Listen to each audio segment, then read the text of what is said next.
Mas, enfim, vamos lá prosseguir. Ele vai botar aí, exatamente.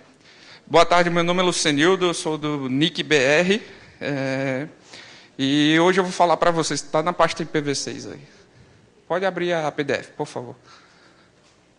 E hoje a gente vai tentar dar uma abordada aqui geral sobre o protocolo IPv6 e, basicamente, como é que anda a implantação no Brasil e tudo mais. Prioritariamente, só para tentar contextualizar, tu pode passar, por gentileza? Pronto, obrigado. Eu trouxe aí mais ou menos como é que funciona a estrutura do NIC BR para vocês saberem e nas áreas que a gente atua. O NIC é um braço executivo do Comitê Gestor de Internet, que faz as deliberações sobre a internet no Brasil. E ele atua em vários ramos, desde os registros de domínios que terminam com BR, passando por segurança, levantamento de estatísticas e por aí vai. Ponto de troca de tráfego, e eu sou de uma divisão chamada CEPTRO, que é a de projetos especiais e também difusão de algumas coisas na internet, tais como PTT, projeto de troca de tráfego, qualidade da internet e também o IPv6. Tu pode passar, por gentileza?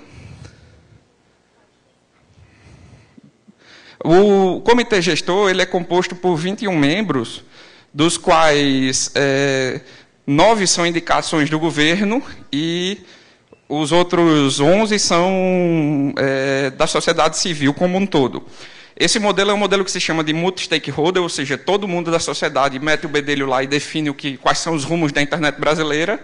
E a ideia é que, por exemplo, o governo ele não tem maioria lá. Então, no final das contas, o governo tem uma parte importante, ou seja, ele define alguns rumos, mas, no geral, você tem a sociedade como sendo quem toca as cartas, propriamente dito. Então, só para dar uma visão geral. Então, por gentileza. Então, vamos começar agora, propriamente, a palestra, né? Próximo slide, por favor. A internet, na verdade, ela começou lá em 1969 com a ARPANET.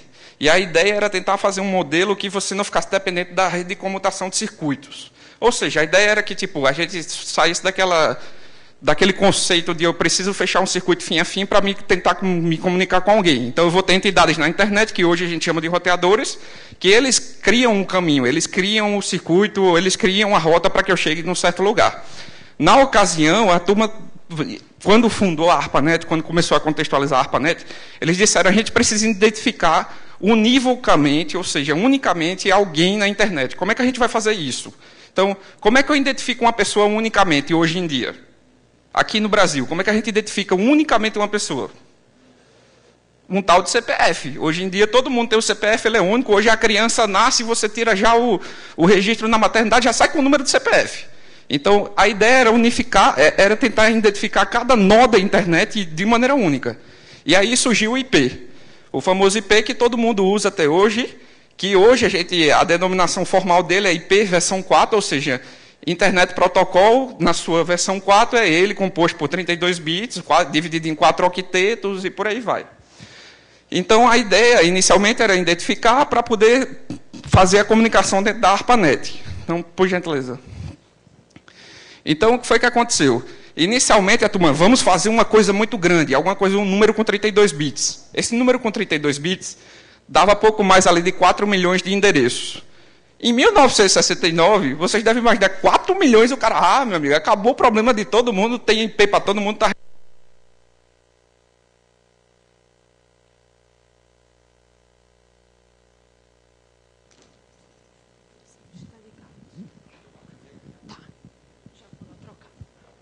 Bem, vamos lá. Então, o pessoal achou que estava resolvido e criou um método de divisão desses blocos IP baseado em categorias de classe. Eu não sei se vocês lembram, tem aquela classe A, classe B, classe C. Aliás, só uma pergunta rápida. Quem aqui trabalha com rede? Ah, legal. Enfim. Modéstia à parte, eu acho que vocês há de concordar comigo que a maior besteira que fizemos foi inventar essas classes. Por quê? O que foi que aconteceu? Eu chegava para o cara, dava 1/24. Aí ele dizia, 1/24 está pequeno para mim. Aí o cara, tome uma classe B, eu vou lhe dar agora 1/16. Quanto IP? Vai lá que o cara precisava, sei lá, de 500 IP, eu estava dando 65 mil para o cara. Então, essa divisão de classe foi uma besteira, mas que na época era algo plausível. Eu tenho 4 milhões, tenho pouca gente conectada, então, resolvido. Então, se criou a história da classe A, que eram entidades, algumas entidades como IBM, governo norte-americano, a AT&T, por aí foi. E essas daí receberam os blocos maiores, que são os /8. E aí a alocação na época, lá no NIC, a gente até costuma dizer assim, no começo o pessoal distribuía IP num papel de pão. Tinha um cabo ladainhando, o cabo pegava o papel, /8, para IBM, foi. /8 agora, governo da Inglaterra, foi. Era assim. Era um negócio extremamente desorganizado. E, ou seja, a partir disso, e devido ao crescimento exacerbado, a ARPANET deixou de ser uma rede local, acadêmica, e passou a ser uma rede global, ou seja, a internet. Então, os IPs foram acabando. E, por gentileza, a turma teve que começar a pensar em soluções para resolver o problema. Meu irmão, o IP está acabando, e aí o que é que a gente vai fazer? Esse tipo de coisa. E a primeira solução, que a gente costuma dizer que ela foi solução paliativa, foi o famoso CIDR. Ou seja, deixou de existir classes, agora eu vou ter uma coisa chamada máscara, e essa máscara vai chegar lá e vai delimitar o tamanho da minha rede. Delimitando assim, eu consigo fazer blocos menores e não preciso estar entregando classe B, não preciso estar entregando classe A e por aí vai. E sim, o tamanho eu entrego o que o cara precisar, baseado, obviamente, em função de 2 elevado a n. E depois o pessoal disse, não, eu tenho picos de uso, e em outros momentos eu tenho outros picos que não são tão necessários. Então vamos criar uma forma dinâmica de eu entregar os IPs. E aí surgiu o DHCP. Aí tudo bem. Surgimento do DHCP, você poderia ter um bloco menor, ou um bloco que suprisse a necessidade do pico, e você conseguia desalocar e alocar para outra pessoa, e por aí foi. Nenhuma dessas soluções resolveu o problema, e todas elas eram paliativas. Por fim, surgiu a maior discussão que eu acho que teremos hoje aqui. Inventaram um tal de NAT. Esse NAT, ele chegava, pretendia mascarar o IP, criar um IP privado para uma rede, que era traduzido para um IP público e assim trafegava na internet. Por que eu digo que talvez seja a maior discussão? Porque na nova geração de IP, NAT não é uma regra.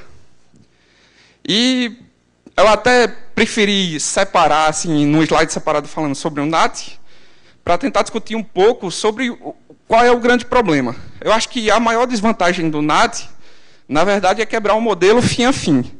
A internet ela foi desenhada... deixa eu... licença.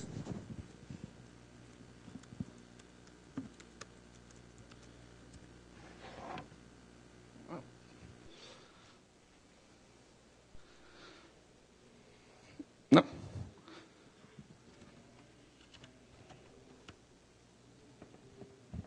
Não, pode deixar. Vamos prosseguir, que é melhor. Enfim. Opa, acho que ele entrou. Mudou minha tela aqui. Então, se for, eu prefiro. Ah, sim.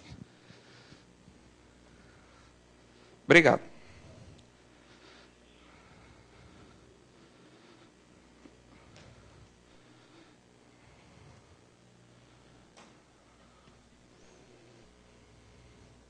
Sim, a gente estava aqui no NAT. Então, voltando. Então, a primeira coisa do NAT, assim, eu acho que a maior desvantagem dele é quebrar o modelo fim a fim. O que é que significa? A ideia primordial lá da internet é que todo mundo podia falar com todo mundo, utilizando aquele nó que eu falei, intermediário chamado roteador. Mas todo mundo conhece todo mundo, porque todo mundo tem um endereço único. Então, eu consigo chegar em todo mundo. E o NAT, ele quebrou esse modelo. Então, tipo assim, eu não conheço mais todo mundo. Eu conheço alguém na borda que talvez ele conheça todo mundo, sei lá, e por aí vai. Mas eu só conheço quem está na minha rede e por aí foi. Ele também começou a criar um problema para a maioria dos programadores que, eu não sei se vocês sabem, mas, por exemplo, algumas aplicações ela não funcionam atrás de NAT. Mas ele tinha vantagem. Agora eu conseguia fazer uma escalabilidade nos endereços. Ou seja, eu dava um IP privado e, a partir daí, eu conseguia criar um range de IP privado, mapear para 1 ou 2 IPs públicos e o negócio trafegava. Só que, juntando todas essas soluções paliativas, a internet continuava crescendo. Eu preferi trazer esse gráfico aqui para vocês. Em 1995, a gente já tinha NAT e já tinha CIDR na rede funcionando belezinha. Só que o que é que acontecia? A queda só foi de 14%. A internet continuou crescendo rapidamente, exacerbadamente, e as soluções paliativas, na verdade, não resolveram o problema. Então, a solução final, o IETF decidiu criar um grupo de pesquisa, um grupo de pessoas que iam definir qual seria o novo padrão. Novo padrão esse, hoje, que a gente chama de IPv6. Naquela ocasião, a turma criou um grupo chamado IP Next Generation. E eles tinham algumas metas. O negócio tem que ser escalável, tem que prover segurança, as configurações de rede não podiam mudar, tinha que ter QoS, porque QoS naquela época era um requisito, tinha que ter uma coisa que o IP hoje não faz, que é a chamada mobilidade. A mobilidade é tipo, eu estou com o endereço IP público atribuído na minha máquina, se eu for para outra rede, aquele IP me acompanha. Ele me acompanha e a rede resolve o problema. E as políticas de roteamento tinham que ser idênticas, ou seja, e, além de tudo, tinha que se criar mecanismos de transição, do IP atual para o novo IP. O pessoal começou a estudar um bocado de opções. E, no final das contas, o que continuou foi esse SIP, SIPP, e por aí foi, com endereço de 128 bits. Então, desde 1998, que existe um RFC definindo o IPv6. É um cabeçalho, um endereço de 128 bits, o cabeçalho ele foi simplificado, ou seja, o cabeçalho agora é de tamanho padrão, não tem como IP cabeçalho de tamanho variável. Existe uma coisa chamada cabeçalhos de extensão, ou seja, se eu precisar crescer com o cabeçalho, eu vou anexando cabeçalhos de extensão. Você tem também identificadores de fluxo, ou seja, para fazer categorização tipo QoS, alguma coisa do gênero. Você tem uma ideia de um IP privado ou um IP com segurança já integrado no protocolo IP. E a melhor coisa do mundo, não precisa de NAT. Essa daí é imprescindível. Então, por que a gente precisa implementar IPv6 hoje? Na verdade, a gente já devia ter implementado, porque os sistemas operacionais têm suporte desde 2000 e por aí vai. Mas não foi feito. Então, o crescimento da internet, ele é um APG. Então, se você fizer uma análise crítica, e aqui mais para frente eu trago dados, anualmente ele se multiplica. Então, e é bom que ele se multiplique, porque aí vai ter aplicações para todo mundo fazer aqui, vai ter emprego para todo mundo e por aí vai. Os endereços IPv4 não são infinitos. Na verdade, eles já acabaram. E a internet das coisas é uma realidade nua e crua. Eu acho que todo mundo aqui já viu algumas coisas aqui, inclusive no próprio Fizzly, que são indicativos de que a internet das coisas está aí. Arduinos com sensores de pressão, estações fulviométricas e por aí vai. Então, o crescimento da internet, esse gráfico está atualizado até janeiro aqui, continua crescendo. Ele deu uma diminuída, acho que agora nesse último ano, mas ele continua crescendo em razão de um APG, na verdade. E esse alfa, na verdade, esse ano ainda deu uma inclinada para cima, ou seja, tende a crescer mais ainda nesse ano. No mundo, hoje, a gente tem aproximadamente aí, isso daí que são os dados até 2014, foi quando saiu o último levantamento, aproximadamente 3 bilhões de usuários aí, sendo considerado também servidores e serviços, e não só pessoas, né, e por aí vai. Ou seja, aproximadamente 41% da população já tem acesso à internet de alguma forma, e nos últimos 10 anos o crescimento foi de 321%. No Brasil, segundo dados de pesquisas realizadas pelo CETIC, que é um dos departamentos lá do NIC, em domicílios, o acesso hoje brasileiro é cerca de 51%, e pouco mais de quase 6 milhões de bandas largas já estão instaladas. Então, o que é que acontece? A gente tem um outro problema também, que justifica a instalação de IPv6 hoje, que a IANA, que é o órgão mundial de deliberação das numerações, em 2011, entregou para cada região, porque imagina aí o que é gerenciar a internet do mundo todo, é complicado, não dava para um cara só chegar lá, vai para fulano, vai para cicrano. Quando o negócio cresceu, a turma subdividiu. E a gente tem regiões. A nossa, por exemplo, é a região do LACNIC. Latin American e Caribe, eu acho. Latin American, tá certo. E aí a região do LACNIC é uma sub-região global. E a entidade global, que é a IANA, em 2011, entregou os últimos blocos de IPv4 para os registros locais. Ou seja, Se hoje o NIC BR, que distribui aqui no Brasil, chegasse e dissesse, eu preciso de mais IP, ele não tem mais. Não tem como entregar mais. O que se tem hoje de IPv4 é o que se está no estoque. Aí vocês dizem, acabou geral, acabou. Para a IANA acabou, ou seja, para a entidade global já está zerado. Mas vocês já ouviram falar, eu sou lá de São Paulo, né, venho de São Paulo, vocês já ouviram falar de uma história que lá em São Paulo está faltando água geral? Aí inventaram uma história de volume morto. Já ouviram falar nessa história? Vocês sabem o que é o volume morto? Alguém sabe? É de São Paulo? É porque é o seguinte, tem a altura da comporta. Aí a comporta puxa água daqui. Mas tem um bocado de lama, que essa que é a verdade, lá para baixo. Aí os caras enfiaram umas bombas lá embaixo e começaram a puxar a água lá de baixo para poder. Essa é a história do volume morto. Aí o pessoal lá em São Paulo diz, a gente está com, sei lá, 9% de água, não sei o quê. Na verdade é menos 9, né? É 9 abaixo do valor da comporta. Então, os registers, eles criaram esse esquema também de volume morto. O register, que é da nossa região, é essa linha vermelha aqui. Ele criou modelos gradativos para se acabar o IPv4. Ou seja, a gente ainda tem esse volume morto, tem um restinho lá que sobrou, que a gente precisa dar uma controlada para poder entregar para novos entrantes na rede, porque, obviamente, a rede IPv4 ela vai acabar gradualmente. A gente ainda precisa de IPv4. E, então, a gente tem que dar uma certa continuidade. Então, o LACNIC, oficialmente, já está na sua segunda fase de entrega do volume morto. Como é que funciona esse volume morto? O LACNIC recebeu o último bloco /8 da IANA lá em 2011. Dividiu ele em 2/9. O primeiro /9 ele entregou para quem pediu. Depois pegou e dividiu o outro /9 em /10. E começou a fase gradativa. Depois dividiu em 2/11. A gente hoje está nessa fase 2, que consiste no seguinte. A gente tem 1/11 hoje, que está sendo entregue, isso dos IPv4, e só se entrega blocos de /24 a /22. E se você pedir um bloco hoje, só pode pedir daqui a 6 meses. E tem uma outra variável. Quando acabar esse /11, quem tem hoje não pode pedir mais. Quem quer entrar agora na internet, quer virar um sistema autônomo, vai poder pedir de /24 a /22. Somente isso, e só pode pedir uma vez. Então, agora vamos conversar um pouquinho sobre IPv6, já que a gente deu uma contextualizada geral.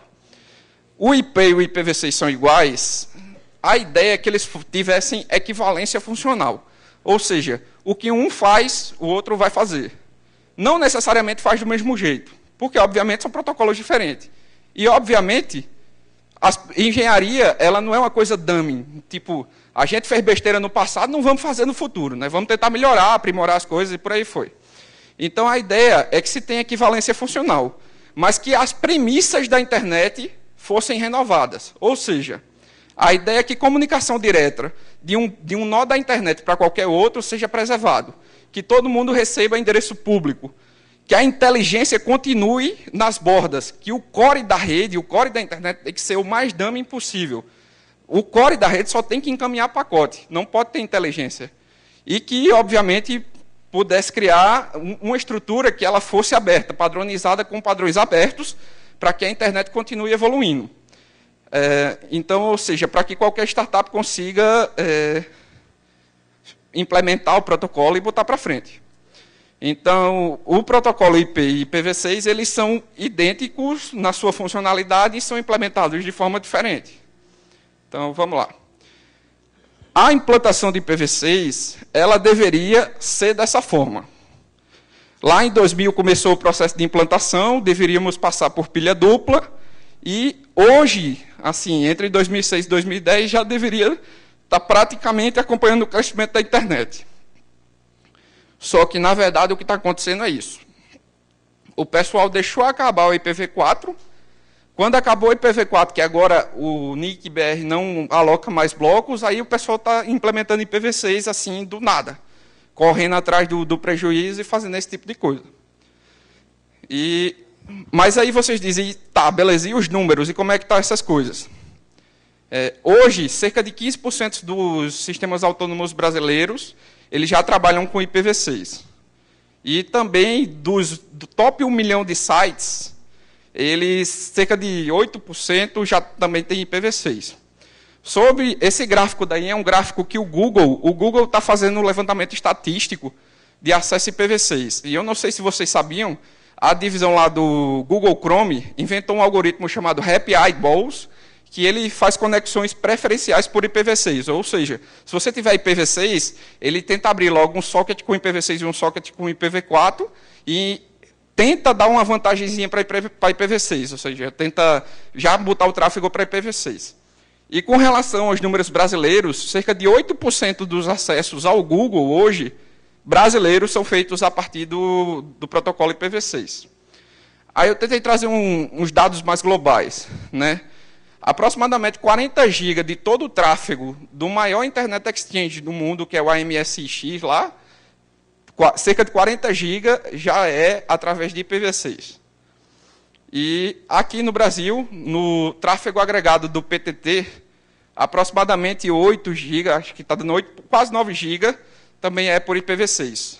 Infelizmente, isso daí significa apenas 1% do tráfego total lá do ponto de troca de tráfego brasileiro. Mas tudo bem. E o crescimento de alocação de blocos também já está em torno de... Aliás, já tem cerca de 22% dos AS que já solicitaram alocação de bloco e já anunciam no BGP. Ou seja, já estão fazendo roteamento externo com o IPv6. O LACNIC hoje tem uma taxa aí de crescimento, acho que de aproximadamente 14%, para a implantação e solicitação de blocos IPv6. Porém, aqui no Brasil, apenas 31% são efetivamente utilizados. O que isso significa? Tem muita gente que hoje solicitou já bloco IPv6, eu já recebi meu bloco IPv6, mas o cara nem anuncia no BGP, nem usa internamente ou alguma coisa do gênero.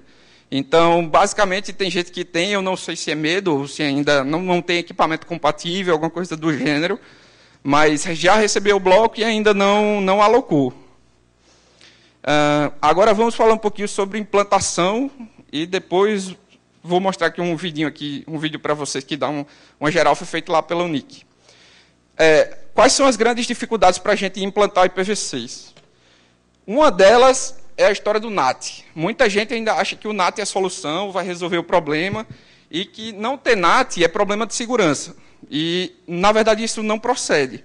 O NAT ele foi feito exatamente para tentar mascarar os endereços. Ele não é um firewall. Sua segurança tem que ser implementada através de um firewall. E o surgimento de novas aplicações, elas já devem pensar em IPv6.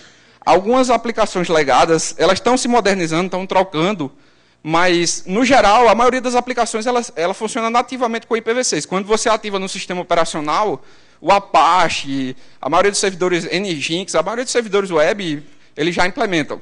Então, você ativa no sistema operacional, ativa na pilha dele e ele já vai funcionar. Se a aplicação ela for uma aplicação dinâmica e o programador, por exemplo, não usou nomes de domínio, aí pode gerar um problema, né? Digamos, ou se ele alocou um bloco lá para endereçamento de 32 bits, o novo endereço é de 128, isso vai gerar problema.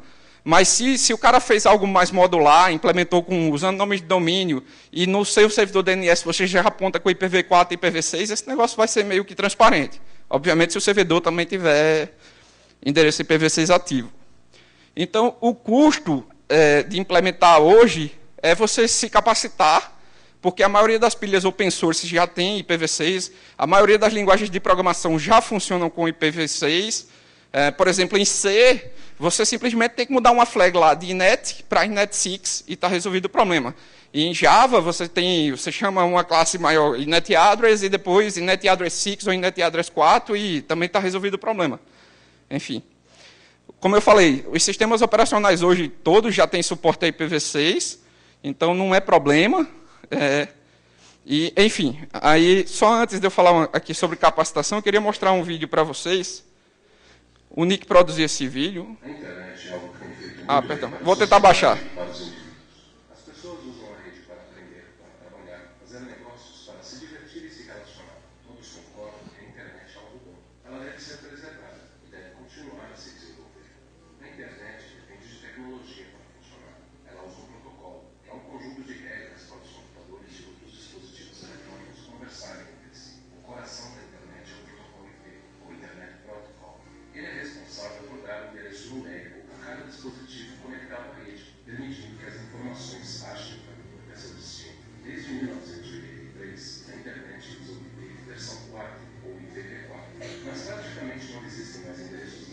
para conectar mais dispositivos, computadores e pessoas. É preciso mudar, alterar o coração da rede para que ela possa continuar crescendo e evoluindo. A internet precisa do IPv6. Mas como isso afeta você? Esse vídeo explica o que é o IPv6, em português claro.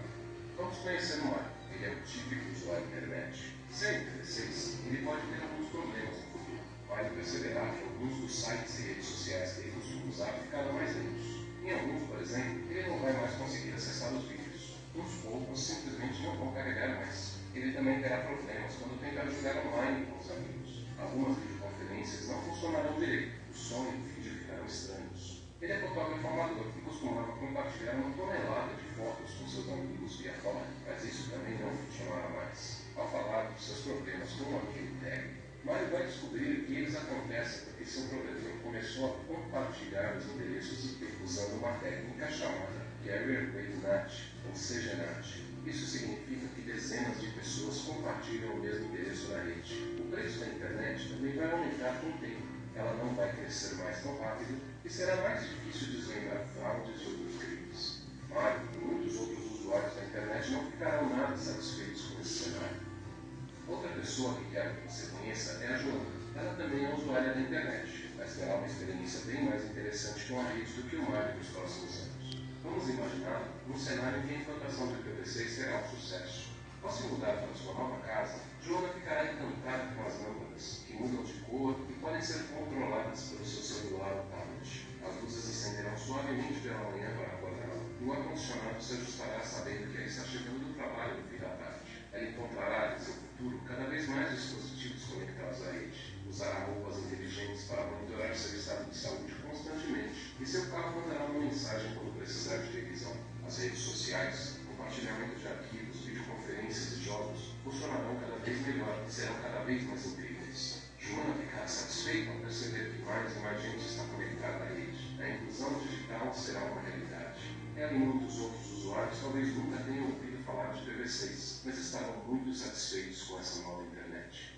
Mudar o coração da internet, a tecnologia que sustenta toda a rede, não é uma tarefa fácil. É como um verdadeiro transplante de coração. O sangue do paciente é desviado temporariamente para uma máquina que faz as funções de pulmão e coração. Isso permite o sucesso do transplante, mas o paciente não pode ficar ligado a essa máquina por muito tempo. Assim, também, o compartilhamento de endereços, o CGNAT, pode ser usado como uma técnica para fazer com que a internet funcione por um tempo, permitindo a implantação da nova tecnologia. Mas só com o IPv6 como seu novo coração, ela continuará a crescer e a se desenvolver como queremos. O sucesso dessa mudança tecnológica depende de muitas pessoas e empresas diferentes, como fabricantes de equipamentos, desenvolvedores de softwares, sites com conteúdo e serviços na internet e provedores de acesso. Depende inclusive do Mário, da Joana e de você. Alguns dos equipamentos que você usa para acessar a rede já estão preparados para IPv6. Por exemplo, o seu computador certamente já está pronto para mudança, mas o seu smartphone talvez não, dependendo do sistema que ele usa. O mesmo vale para seu console de videogame, para seu roteador sem fio ou para sua Smart TV. Alguns sites e serviços na internet já estão bem preparados para o IPv6. Sites como Google, Facebook, Yahoo, Netflix, YouTube, Terra, UOL e milhares de outros. Mas vários sites de comércio eletrônico, bancos e sites do governo ainda não estão preparados. Talvez não tenham ainda percebido a urgência ou gravidade da situação. Você também depende do seu provedor para acessar a rede. Alguns provedores estão bastante adiantados para fazer a internet funcionar usando IPv6, outros não. O importante de agora em diante é que, seja trocar o smartphone, comprar um novo programa para o seu computador ou contratar um novo acesso à internet, você se informe antes e aceite apenas se já funcionar com IPv6. Você pode também ligar para o seu banco, enviar um e-mail para a sua loja online preferida ou entrar em contato com o seu provedor e perguntar como eles estão se preparando para essa nova internet. Se eles não souberem do que você está falando, diga que é melhor se informar, usando a própria internet.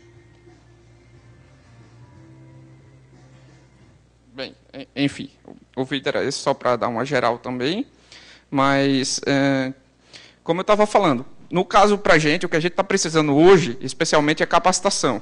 E o NIC-BR ele disponibiliza um conjunto de procedimentos e plataformas de capacitação para IPv6 que está disponível para todo mundo gratuitamente, desde cursos presenciais, que vocês podem solicitar vaga e, tendo disponibilidade alocada, vocês podem fazer, a uma plataforma e-learning, E aqui mesmo no Fizzly, amanhã vai ter um tutorial de IPv6 com laboratório, ou seja, uma pessoa mexendo na máquina, configurando, fazendo teste de rede, usando um simulador, mexendo como se fosse roteador e esse tipo de coisa, todinho. E também existe um curso de boas práticas para sistemas autônomos, ou seja, para SNs, que já tem um foco também em IPv6, ou seja, a pessoa já vai configurar serviços com IPv6, esse tipo de coisa. Então, e uma das grandes motivações para quem pensar que, tipo assim, isso não é uma necessidade é a internet das coisas, né? Hoje, cada dia mais, a gente percebe que as coisas estão mais conectadas. Hoje, esses dias eu estava lendo um artigo da Ford americana lá. Os novos modelos americanos têm aproximadamente 150 CPUs. Ou seja, um carro hoje em dia tem mais processador do que um computador mesmo de casa. Isso é impressionante. Então, daqui a pouco, só o que está faltando nele é a interface de rede. Aí está resolvido. Aí você consegue mandar relatório para o fabricante, esse tipo de coisa. E imagine hoje, não vamos nem pegar outros dispositivos aí que o pessoal fala de geladeira, não sei o que, esse tipo de coisa. Vamos pegar carro. Vamos pegar só São Paulo. Por dia, em São Paulo, são emplacados pelo Detran Paulista aproximadamente 650 novos carros. Se cada um desses que são novos, ou seja, estão saindo da fábrica, precisar de um endereço IP, acabou, meu amigo, não tem como. Então, tipo assim, a migração para IPv6 é necessária e todo mundo tem que incutir isso.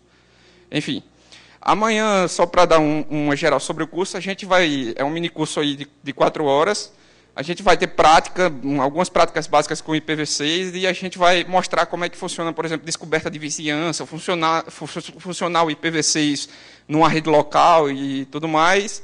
E também vamos mostrar também falar um pouco mais de segurança, que todo mundo acha que, tipo assim, o problema de segurança com o IP está resolvido com o IPv6 e que também o pessoal corrigiu tudo. Também não é assim, não vamos exagerar, né? Mas, tipo assim, obviamente, IPv6 já implementa IPsec nativo e por aí vai.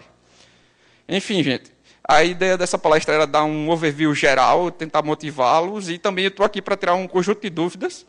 E essas dúvidas, na verdade, a ideia é que sejam dinâmicas. O Nick mandou um conjunto de prêmios e aí, basicamente, no que vocês perguntarem, a gente vai tentar interagir e criar um modelo para a gente distribuir esses prêmios. Tá bom? Então, basicamente, era isso. Tranquilo? Então, vamos lá.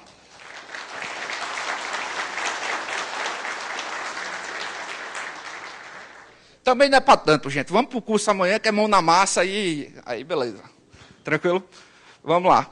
Alguma dúvida? Acho que, por gentileza.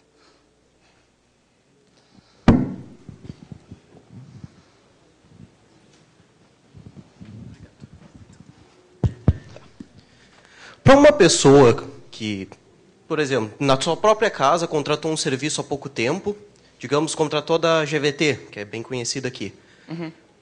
O que ela precisaria para fazer com que a sua rede interna e a sua, digamos, a sua conexão com o mundo se tornasse IPv6? Tem que ser uma implementação só nela, no roteador ou no coisa, ou envolve também a provedora de serviço? Não, envolve prioritariamente a provedora de serviço. A GVT teria que entregar para você uma rede IPv6. Se ela entregasse hoje para você uma rede IPv6, IPv6 foi pensado para que ninguém faça mais nada. Ele é autoconfigurável. Então, se ela entrega uma rede IPv6 1/64, sua rede automaticamente já vai distribuir aquele prefixo. Por que eu digo distribuir o prefixo? Porque a ideia é que ele simplesmente distribua. Automaticamente, a sua máquina ela vai gerar um endereço para você, porque ele pega o prefixo, pega o endereço MAC da placa, faz um algoritmo lá e gera um endereço para você. Depois, automaticamente, a rede manda um pacote chamado Router Advertisement, ou seja, anuncia o roteador, sua rede já está conectada com o mundo e funcionaria perfeitamente. O que é que está acontecendo hoje? Por exemplo, lá em São Paulo, a Vivo e a NET já está entregando IPv6 para cliente final, para casa, mas somente na fibra, por exemplo. Isso é o que está acontecendo em São Paulo. Por que motivo? Eles estão mudando todos os agregadores da rede dele, ou seja, está botando na borda IPv6 ativo. Só que aí, o cliente fibra, ele recebeu uma caixa que é mais moderna. A caixa já tem suporte a IPv6, então já vai funcionar nativamente. Mas já para alguém que é ADSL, alguma coisa, mesmo ele mudando o agregador, se o CPE dele for antigo, não vai funcionar. E eles têm um plano gradativo para substituir todos os CPEs. Então, por exemplo, assim que a GVT ativar do lado dela, se o seu CPE for mais novo, sua conexão é nova, ela já vai subir logo com o IPv6. De toda forma, só para dar um dado geral, a Anatel fechou um acordo com as maiores operadoras do país e ficou definido que até junho, na verdade foi até junho, mês passado, eles tinham que configurar toda a rede e garantir que todos os novos assinantes, ou seja, se você sair de uma operadora para outra, você tem que começar recebendo IPv6. Então, hoje, esse gráfico já está crescendo. Enfim. Certo, obrigado. Por nada. Vamos lá, fazer um esquema para tentar atender todo mundo. Eu acho que... Eu não sei, ela define. Foi mal, gente. Mas eu vou responder todos e a gente tem um stand aqui, qualquer coisa, podem perguntar. Eu queria... como a gente sabe, o IPv6 ele tem endereço para todo mundo, é praticamente infindável. Isso. Também existe a questão do roaming, né, de uma rede para outra. Isso. O que eu quero saber é o seguinte, se a intenção das operadoras por exemplo, se vai ter interesse das operadoras em fazer portabilidade de endereço. Por exemplo, hoje eu recebo um prefixo que é 2001, dois pontos alguma coisa. Uhum. Se quando mudar de operadora, provavelmente eles vão me entregar um outro prefixo, se eu vou poder registrar, de repente, no próprio NIC, esse prefixo aqui é meu, como pessoa física, e se a operadora pode me entregar isso, como é que funciona? Na verdade, a mobilidade ela não foi pensada dessa forma, mas isso seria até uma aplicação legal. Isso é até legal, vou até sugerir para alguém fazer uma tese de mestrado sobre isso. Isso é muito interessante. Mas é o seguinte, a mobilidade ela foi pensada da seguinte forma. Imagina, eu trabalho no lugar, faço uma conexão SSH. Aí eu vou para casa hoje, e eu sei, existem aplicativos tipo Mosh, alguma coisa do gênero, que mantém a sessão lá, mas não é exatamente. Você não está fazendo mais a conexão SSH, você está trabalhando com a conexão lá do Mosh. A ideia da mobilidade era assim, tipo, eu tenho uma conexão aqui, ele pega lá meu IP, aí você configura os roteadores no meio do caminho para perceber que você mudou de lugar, continua com aquele mesmo bloco, e ele cria o roteamento por esse outro lugar. Isso vai ser possível porque todos os IPs são públicos. Então, seria possível sim. Eu acredito que esse tipo de coisa, de uma pessoa física registrar um bloco, ficar para ela, não vai ser viável, porque tem a questão de roteamento de internet mesmo de core. Mas eu acredito que a mobilidade talvez realmente funcione dessa forma. Como eu te falei, você tem uma conexão, você carrega seu IP já conectado e por aí vai. Obviamente, quando você entrar na nova rede, se você quiser mudar de IP, alguma coisa do gênero, você vai pegar daquela rede que você está diretamente conectado. Mas você consegue carregar de um lugar para o outro. Essa que é a ideia da mobilidade. Pois não.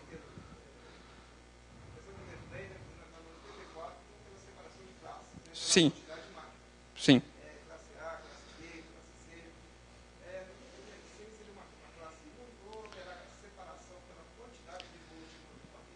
Para IPv6, existem o que a gente chama de boas práticas. Ou seja, quais são as boas práticas?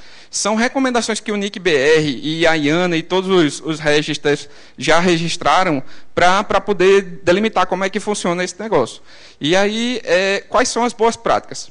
Se você é um sistema autônomo, ou seja, você é um provedor de internet, ele vai receber um /32, ou seja, de 128 bits, apenas 32 estão reservados para a rede, o resto ele faz como ele quiser. Ou seja, isso daí vai dar 128 menos 32 elevado, 2 elevado a 128 menos 32, na verdade é isso, né, a conta. Para um usuário final que tem ASN, ou seja, por exemplo, Banco do Brasil. Banco do Brasil é um sistema autônomo, mas ele é usuário final, ele não provê internet para ninguém. A regra é que a gente entrega um /48, ou seja, dos 120... Eita.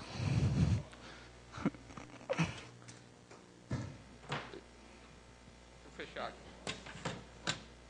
Sobreviveu. Enfim, dos 128 bits, 48 são para a rede, o resto é tudo para determinação de host ou divisão de subrede e por aí vai. A recomendação é que a maior mudança de paradigma é que na época do IPv4 eu contava os IPs. Um IP para fulano, outro para fulano, outro para Beltrano. Agora eu não conto mais IP. Agora eu conto redes. Então a ideia, eu vou entregar para cada usuário final pelo menos um /64. Ou seja, eu tenho 64 bits descrevendo a rede e os demais todos é para descrever host ou para fazer subrede. Ou seja, você pode receber um /64 e fazer uma subrede na sua casa. Obviamente vai ter algumas implicações. A gente diz que a menor rede é a /64, o menor endereçamento. Mas o NIC hoje recomenda que sejam alocados /56, ou seja, ainda maior. Então, por aí vai.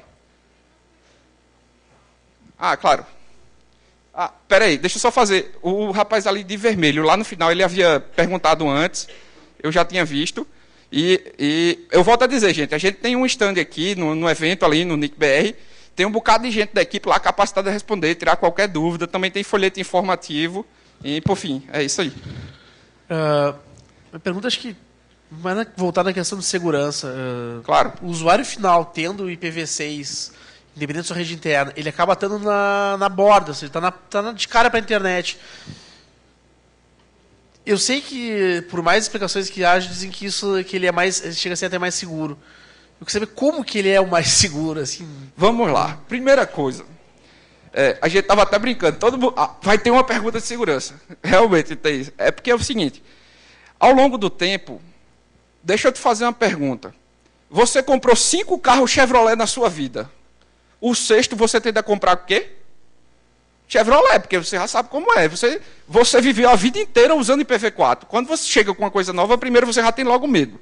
Mas a primeira coisa é o seguinte, o IPv4, para a gente dar uma sobrevida dele, a gente quebrou o maior paradigma da internet, que era a comunicação fim a fim. Então, o conceito de segurança, eu concordo, numa empresa, a gente tem que fechar, a gente tem que proteger os segredos industriais, esse tipo de coisa, e por aí vai. Só que isso é para ser feito pelo firewall. Então, você pode implementar hoje funcionalidades como garantir que apenas saia por um IP, usando um firewall, um IPv6, um IPtable 6, já está implementado. Você pode fazer tudo o que você faz hoje com isso. Inclusive, já foi separado um bloco para fazer nateamento em IPv6. Só que o NAT é um pouco diferente. A recomendação do IETF é que seja feito o NAT de 1 para 1. Como você tem um bloco gigantesco de IP, você quer usar endereço IP privado, tudo bem, não tem problema. Mas lá na borda você vai dar um público para o cara. Então, tipo assim, ele vai passar pelo seu firewall, vai passar pelo seu NAT, mas fica sempre de 1 para 1. É esse tipo de coisa. E em nível de segurança, nativamente, IPv6 implementa IPsec, que é utilizado, por exemplo, em VPN, alguma coisa do gênero. E o que é que acontece? Você tem as mesmas funcionalidades garantidas, como eu falei. A ideia é que o IPv6 fosse equivalente funcional. Então, eu não estou dizendo que ele está 100% resolvido. IPv4 tem o quê? 30 anos de debug. IPv6 começou recentemente, então precisa debugar, corrigir alguma coisa e por aí vai. Tá ok? Então, tipo assim, mas equivalência funcional e garantia de que segurança vai ter. Tá ok? Vamos lá ver aqui a turma da internet. Como será o controle da rede? O usuário receberá IP válido? Como controlar o firewall? Enfim, como eu falei, a ideia de firewall continua igual. Ou seja, você tem que implementar um firewall lá de borda, você vai passar por ele, todas as conexões você pode fazer passar por ele, mesmo tendo um IP público. Do mesmo jeito, a única coisa que você diz, o meu roteamento tem que passar por fulano e por aí eu resolvo esse tipo de coisa. A próxima. Como será o controle dessa rede? O usuário recebe... só simplesmente repetiu. Como você faz... como fazer para trocar de IPv4 para IPv6? Isso é legal. Existem um conjunto de técnicas de transição. O que é isso? Eu vou usar uma técnica intermediária enquanto a rede ainda IPv4 está ativa até ser somente IPv6. Uma delas, por exemplo, é o que se chama de tradução. Eu crio chama NAT 64, ou seja, NAT de 6 para 4. Eu crio um servidor que na borda ele tem IPv4 e IPv6, crio um servidor DNS, e toda vez que a pessoa quer acessar um site IPv4, na verdade ele chega lá na borda, quem acessa é aquele servidor, o servidor traduz aquilo do protocolo, tipo, extrai o conteúdo do pacote IPv4, bota no pacote IPv6 e entrega para a rede interna. Isso é um exemplo de técnica de transição. Tem algumas outras técnicas que usam túnel. Você passa por um túnel, fecha um túnel, inclusive túnel Linux padrão lá, interface túnel. De um lado ele é IPv4 e na sua máquina ele troca por IPv6 e por aí vai. Então a ideia é usar técnicas de transição. Próxima. O problema da implantação de IPv6 em empresas e instituições terem seus próprios blocos. Qual alteração do provedor de internet impactaria na alteração da faixa de... voltando a lembrar. Os blocos que já estão alocados hoje de IPv4 vão continuar para todo mundo. Então, não vai alterar. Hoje em dia, eu não sei se alguém já citou algum IPv6, tem uma coisa chamada dual stack, ou seja, pilha dupla. Você está com o IPv4 e o IPv6 ao mesmo tempo. Como eu falei anteriormente, o Google ele implementou um algoritmo dos browsers chamado Happy Eyeballs, que ele faz a conexão às duas ao mesmo tempo. Então, só dá uma leve vantagem para IPv6. Então, a que fica melhor é a que ele bota para frente. Tem mais alguma pergunta de vocês? O pessoal da internet, qualquer coisa, depois eu mando e-mail para todo mundo. Tempo para mais uma. Enfim. E quem tiver mais alguma dúvida, pode procurar a gente no stand. Pode procurar a gente no stand e a gente vai estar lá disponível para tirar qualquer dúvida. Quando vai ser feita essa... Está acontecendo, no caso, a migração para IPv6, certo? Isso. O IPv4, ele vai continuar ativo? Ele vai ser desativado? Vai deixar de existir? Como é que vai ser isso? Vamos lá. O IPv4 ele tem que continuar ativo hoje, porque, por exemplo, tem muitas aplicações tipo banco, principalmente as de banco. Banco, existe aquela ideia, está rodando, não vamos mexer porque pode dar merda, né? Imagina mexer com o dinheiro do povo. Então, essa que é a lógica do banco. Então, esse tipo de aplicação vai demorar um pouquinho ainda para se migrar.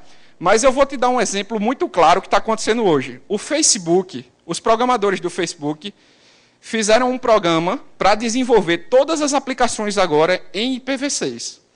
E a engenharia de rede do Facebook se preocuparia com traduzir aquilo por IPv4 na borda. Por quê? O que está acontecendo hoje no Facebook? Isso foi uma reivindicação dos programadores norte-americanos. Eles estão tendo que escrever a aplicação em IPv4, escrever a aplicação em IPv6. Escreve IPv4, escreve IPv6. Tanto no Google quanto no Facebook. Aí, ou seja, eles dizem, eu estou mantendo duas arquiteturas, duas pilhas ganhando por uma. Aí, meu amigo, não tem boquinha não.